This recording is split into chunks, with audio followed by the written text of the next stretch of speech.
সুপ্রভাত বন্ধুরা, তোমরা কেমন আছো? আমি মনিকা ব্লগার লাইফস্টাইল চ্যানেলে তোমাদেরকে অনেক স্বাগত জানিয়ে আজকে সকাল থেকে নতুন একটা ভিডিও শুরু করছি। দূরে কাছে যে যেখান থেকে আমার ভিডিওটি দেখছো, বড়দেরকে জানাই আমার প্রণাম, ছোটদেরকে জানাই আমার অনেক ভালোবাসা। কি সুন্দর লাল জবা ফুলটা ফুটেছে দেখো, কি মিষ্টি দেখতে লাগছে, তাই না? তো চলো সকাল সকাল ফুল তুলে ঠাকুরের পুজো দিয়ে দিলাম। খুব সুন্দরভাবে গুছিয়ে পুজো দেওয়া কমপ্লিট হয়ে গেছে। তো চলো সকাল সকাল সমস্তটাই তোমাদের সাথে শেয়ার করব, সারাদিনে কি কি কাজকর্ম করি না করি। তো পুরো ভিডিওটা কন্টিনিউ দেখতে থাকো। তো এই কিছুদিন আগেই তো দেখাচ্ছিলাম তোমাদেরকে যে লাউ গাছটাতে কি পরিমাণ ডগা বেরোচ্ছিল। তো এখন অনেক দিন হয়ে গেল, বোধহয় 4 মাস ধরে লাউ শাক অনেকই হলো। এখন লাউ গাছটা দেখো মারা যাচ্ছে আস্তে আস্তে। আর দুটো বীজ রাখা হয়েছে, তো সেই বীজগুলো প্রচুর পরিমাণে বড় হয়ে গেছে, কিন্তু মোটামুটি পেকে এসেছে, কিন্তু এখন যে ভীষণ পেকে যায় সেটা এখনও হয়নি। গাছটা শুকাবে যতদিন ততদিন ওটা পাকতে টাইম লাগবে। তো এখন এই কিছুটা ডগা আছে, তো এই ডগাটা মানে ফুরিয়ে গেলে শাক মোটামুটি ফুরিয়ে যাবে। তো এই হচ্ছে লাউ গাছটার অবস্থা, তোমাদেরকে দেখিয়ে দিলাম। আর এখানে দেখো জামা কাপড় সমস্তটাই কেচে শুকাতে দিয়েছে দিদারা। তো সমস্ত জামা কাপড় কেচে দিয়েছে, বেশ ভালো লাগছে দেখো। আর লাউটা দেখো কত পরিমাণ বড় হয়ে কীরকম সাদা পাড়া হয়ে যাচ্ছে পেকে। তো কী যে মিষ্টি লাগে সকালবেলার এই আবহাওয়াটা, এই পরিবেশটা দারুণ লাগে আমার। তোমাদের কেমন লাগে অবশ্যই কিন্তু কমেন্ট বক্সে কমেন্ট করে জানিও। তো চলো এখন আমি চলে এসেছি বিছানাটা গুছাতে। তো চলো ঝটাপট করে বিছানাটা গুছিয়ে নিই। আর আজকে বিছানার চাদরটা চেঞ্জ করে দেবো, এই চাদরটা কাচবো আর নতুন একটা চাদর মিলে নেবো। তো বিছানা গুছানো বাসি কাজকর্ম প্রতিদিনই তো আমাদের সকলেরই এই কাজগুলো থাকে। তো আমি তোমাদের সাথে প্রতিদিন একই রকমের ভিডিও শেয়ার করি, কারণ আমি এর বাইরে আর কোনো কিছু কাজই করি না। তো এটাই যেহেতু আমার ডেলি লাইফস্টাইল ব্লগ, তো তার জন্য আমি প্রতিদিন একই রকমের ভিডিও শেয়ার করতে হয়। তো আমি কোনো বাইরে যাই না বা কোনো কিছু সেরকমভাবে, যে অনেকেই থাকে না প্রতিদিন প্রায়ই বাইরে যায় বা খুব ভালো লাইফস্টাইল শেয়ার করে। তো সেরকম আমি করতে পারি না, যেহেতু আমি যাই না কোথাও। তো এই 4 দেয়ালের মধ্যেই জীবনটা আমার বন্ধ আর কি। তো সেই জন্যই এই সমস্ত কাজকর্ম যেহেতু করি, কাজ যেটুকুনি করি সেটুকুনি তোমাদের সাথে শেয়ার করি। আর বাকি সময়টা আমার ছেলের সাথেই কেটে যায়, তাকে পড়ানো খাওয়ানো স্কুলে দিতে যাওয়া এ সমস্ত করেই আমার বাকি সময়টা কেটে যায়। তো চলো বিছানাটা গুছিয়ে নিই, তোমরা পুরো ভিডিওটা দেখতে থাকো, তারপরে আবার ফিরে আসছি তোমাদের সামনে।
তো বিছানাটা গুছানো আমার কমপ্লিট হয়ে গেছে দেখো। এখন জামা কাপড়গুলো মাখিয়ে রাখবো, এখন রান্নাটা করে নিই। এখন রান্না করব আমি করলা ভাজা, আর রান্না হবে চিকেন। তো আজকে দুটোই রান্না বান্না করব। তো দেখো কিভাবে দিয়েছি আমি, যখন ফাইল থেকে ভিডিওগুলো দিচ্ছি এডিট করবার সময়, তো কিভাবে দিয়েছি দেখো। প্রথমে করলাগুলো লবণ হলুদ মাখাচ্ছিলাম, সেখানটা আগে না দিয়েছি যেখানে ভাজা হয়ে গেছে সেখানটা। তো চলো কখনো কখনো কাজের মধ্যে কিছু ভুল তো হয়েও যায়, তো জানি আমার বন্ধুরা খুবই ভালো, তো ক্ষমা করে দেবে, তাই না? তো চলো এখন কড়ার মধ্যে করলাগুলো দিচ্ছি। তো করলাগুলো ভাজা করে নিই, তারপরে চিকেন রান্না করব। তো আজকে দুপুরে এটাই রান্না হবে, আর বেশি কিছু রান্না করব না। চিকেন চিকেন হলে আর কিছুই লাগে না, তো তার জন্য বেশি কিছু আর রান্না করলাম না। তো চলো করলাগুলো ভেজে নিয়ে সেম প্রসেসে যেমন পেঁয়াজ রসুন আদা এই সমস্ত কিছু একসঙ্গে দিয়ে সমস্ত মশলা দিয়ে তারপরে চিকেন দিয়ে আলু দিয়ে দেখো এখন কষাতে থাকছি। বেশ ভালোভাবে কষানো হয়ে গেলে এর মধ্যে জল দিয়ে দেবো, জল দিয়ে ফুটে উঠলে গরম মশলা দিয়ে নামিয়ে নেবো, তাহলেই হয়ে যাবে চিকেন রান্না। তো আমি এভাবেই রান্না করি আর তোমাদের সাথে তো বারবারই এই একই রেসিপি শেয়ার করি, যেহেতু আমি এভাবে রান্না করি তো এভাবেই শেয়ার করব, তাই না আর কীভাবে শেয়ার করব। তো দেখো এখন মনে হচ্ছে বেশ কিছুটা কষানো হয়ে গেছে, এবারে অল্প পরিমাণ জল দিয়ে ঢাকনা দিয়ে ঢেকে দেবো আর ঢাকনা খুলে গরম মশলা দিয়ে নামিয়ে নেবো, তাহলেই আমার চিকেন রান্না রেডি হয়ে যাবে। আর এটাকে জালে বসিয়ে দিয়ে আমি জামা কাপড়গুলো কেচে নিয়ে চলে আসি, তারপরে শুকাতে দেবো, কারণ না হলে জামা কাপড়গুলো যেহেতু অনেকক্ষণ ধরে মাখানো আছে আর কাঁচাও আমার হচ্ছে না, রান্না যেহেতু কমপ্লিট হয়েই এসেছে, তো জামা কাপড়গুলো আগে কেচে নিয়ে শুকাতে দিয়ে দিই, তারপরে স্নান করব, স্নান করে তারপরে খাওয়া দাওয়া করব, এটাই হচ্ছে আপাতত কাজ করব। আর দেখো এই মুরগির পাগুলো খেতে কি ভালো লাগে, তাই না? আমার তো বেশ ভালো লাগে, তোমাদের কেমন লাগে অবশ্যই কিন্তু কমেন্ট বক্সে কমেন্ট করে জানিও আর কারা কারা খাও। আগে অবশ্য দেখতাম যে সেরকমভাবে কেউ খেত না, কিন্তু এখন প্রত্যেকটা ভিডিওতেই দেখতে পাই যে মুরগির ছাল মুরগির পা এই সমস্ত খেতেই মানুষ এখন বেশি পছন্দ করছে, তাই না? যেগুলো আগে খেত না, তো বেশ ভালো লাগে, আমারও খেতে মানে ভালোই লাগে। তো চলো এখন অনেক জামা কাপড় কেচে নিয়ে এসেছি, সমস্তটা ঝটাপট করে মিলে নিই, তারপরে স্নান করব। আর একদম ভিজে গেছি জানো তো। তো স্নান করে যখন খাওয়া দাওয়া করব আবার তোমাদের সামনে আসবো, তোমরা আমার পুরো ভিডিওটা দেখতে থাকো, আশা করি তোমাদের অনেক অনেক অনেক ভালো লাগবে।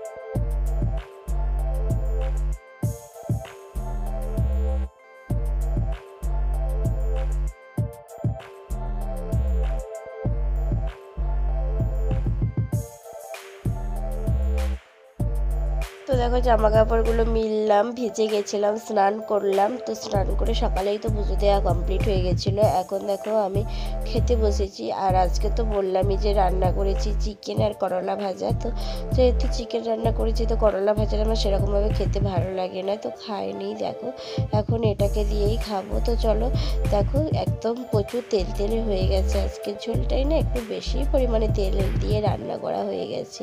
তো খাওয়া দাওয়ার পর লম্বা টানা একটা ঘুম দিলাম, এখন এসেছি বিকালবেলা মাঠে অর্জুনের সাথে একটু খেলা করতে। তো ওর সাথে খেলা করতে আমার খুব ভালোই লাগে, ওর সাথে যে কিভাবে সময়টা কেটে যায় সেটা আমি বুঝতেই পারি না।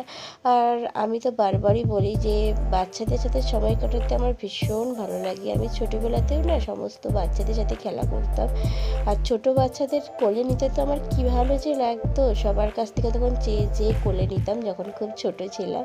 তো এখন তো মানে নিজের বাচ্চাকে নিতে নিতে সারাদিন কেটে যায়, তো ওর সাথে খেলা করে নিই। তো চলো খেলা করে তারপরে বাড়ি যাব।